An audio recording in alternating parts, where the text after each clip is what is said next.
Olá pessoal, tudo bem com vocês? Bom, nós temos aqui o jogo do xadrez. Não é um jogo apenas para velhinhos, não mesmo? Todas as idades podem se dedicar com um dos melhores jogos de raciocínio da história dos games, em que você precisa usar estratégias matemáticas para vencer o seu oponente. Bom, as peças, elas são variadas. Vejamos aí, tamanhos distintos, movimentos distintos. Do maior para o menor, nós temos ali o rei, a rainha, o bispo, o cavalo, a torre e o peão. E temos vários modelos também durante a história. Bem interessante, não é mesmo? E temos o tabuleiro do xadrez, que eu tenho então linhas horizontais e linhas verticais, onde nós numeramos ali a vertical com os números indo-arábicos e na parte horizontal as letras do nosso alfabeto. Pessoal, nós temos um exemplo clássico aqui de um jogo que chama-se Medieval, uma remasterização do PlayStation 1 para o PlayStation 4. Eu estou jogando em um labirinto e ao fim desse labirinto nós vamos encontrar ali um tabuleiro de xadrez, exatamente. E eu tenho que desvendar ali um enigma usando estratégias de raciocínio matemático com um plano cartesiano matemático. Então eu tenho algumas peças saltitantes em que eu tenho que dar um golpe e encaixá-las nas suas respectivas cores, mas lembrando que cada peça do xadrez tem um movimento diferente.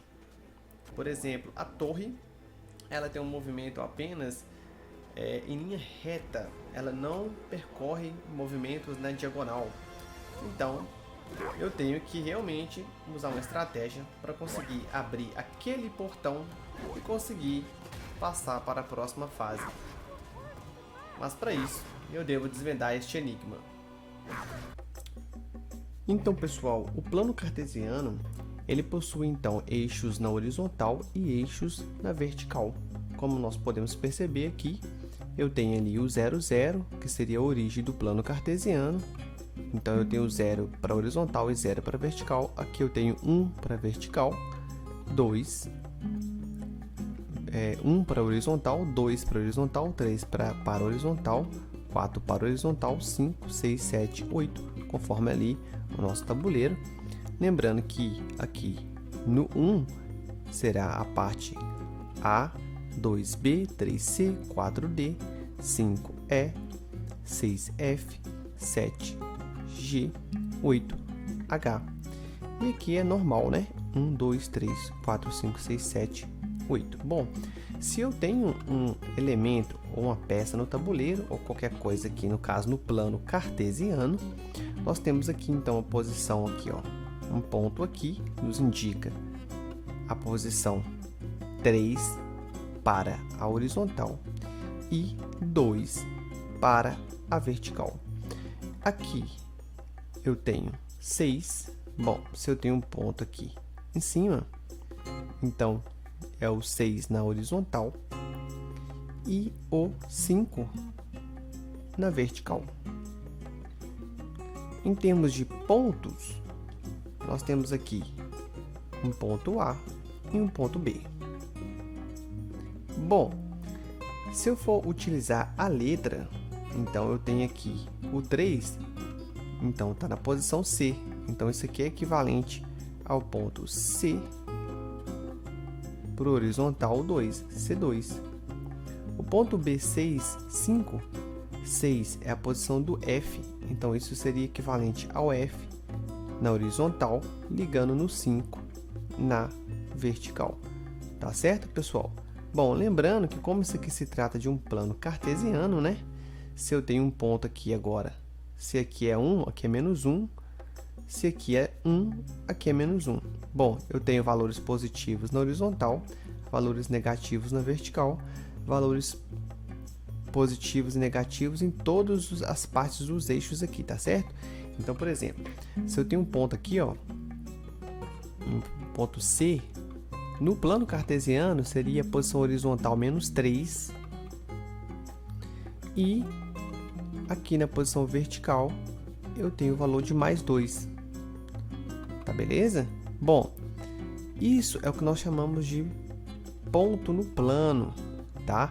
Esse ponto no plano sempre é um valor horizontal, que eu chamo de x, e um valor vertical, que eu chamo de y. Então, esse eixo aqui é o eixo que nós chamamos eixo x, e esse eixo aqui, vertical, é o que nós chamamos de eixo y. Então, isso é o nosso plano cartesiano. Se nós colocássemos um tabuleiro de xadrez, pessoal, no plano cartesiano, como nós já percebemos, né? Nós temos aqui um que faria o papel dessa casa aqui, que seria, né, posição horizontal A, 2B, 3C, 4D, 5E, 6F, 7G e 8H. Bom, essa peça aqui que é o peão, ó, o peão estaria então na posição 5, 4 do plano cartesiano, só que o 5 é o E, então é 4. Esse bispo branco aqui, ó, ele estaria na posição 3, 7, porém nós sabemos que o 3 é o C e o nosso bispo então está na posição ali C7, tá certo? Posição ali C7. Bom, esse peão aqui, ó, branco, ele está na posição 2, 4. Só que o 2 é o B. Então, ele está na posição B4. Tá bom? Essa casa que eu escrevi B4, só em termos de exemplificação para a gente, essa casa aqui é a casa A4,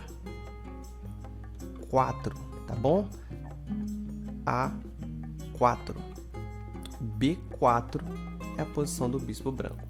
E aí você pode fazer esse exercício aqui, colocar os valores ali, os pontos, né? Os pontos que nós chamamos de pontos cartesianos, né?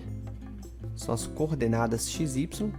No caso aqui, usando a letra do A até o H, e para horizontal, e do vertical do 1 até o 9, tá? Então, sugestão é que vocês façam todos os outros, dá uma pausa no vídeo e tentem fazer por conta própria, tá? Então, pessoal, nós temos ali a nossa cena do jogo, né? Onde nós temos posicionado aqui o nosso personagem em cima dessa casa amarela. Esse tabuleiro não é um tabuleiro tradicional 8x8, mas é um tabuleiro que possui uma casa a menos horizontal e vertical. Então aqui nós temos a posição A, posição da casa B, C, D, E, F, G. Temos aqui 1, 2, 3, 4, 5, 6 e 7. Temos ali o tabuleiro posicionado no primeiro quadrante do plano cartesiano. Nós temos ali 7 por 7, a proporção do nosso tabuleiro. Bom, então a minha proposta para vocês, e espero que vocês façam isso nos nossos comentários aqui do vídeo, é que vocês coloquem a posição de cada peça dessa aí na aba dos comentários, caso você deseje e tenha entendido o problema. Bom, se nós tivéssemos, por exemplo, uma peça posicionada aqui nesta casa, uma outra peça, né? Então nós estaríamos ali posicionados em B na horizontal e 4 na vertical. Então essa casa azul estaria posicionada ali na posição B4. Por exemplo, imaginemos que essa peça aqui ela estava na posição B4, ok? Se eu tivesse uma peça posicionada aqui, ó, ela estaria na posição G2. Tá ok, pessoal? Bom, se gostaram do vídeo, dá um like, compartilhe e se inscreva no canal para os próximos vídeos relacionando a matemática e games e também outros vídeos mais específicos dentro da nossa área da matemática, ok? Um grande abraço a todos, fique com Deus, tchau, tchau.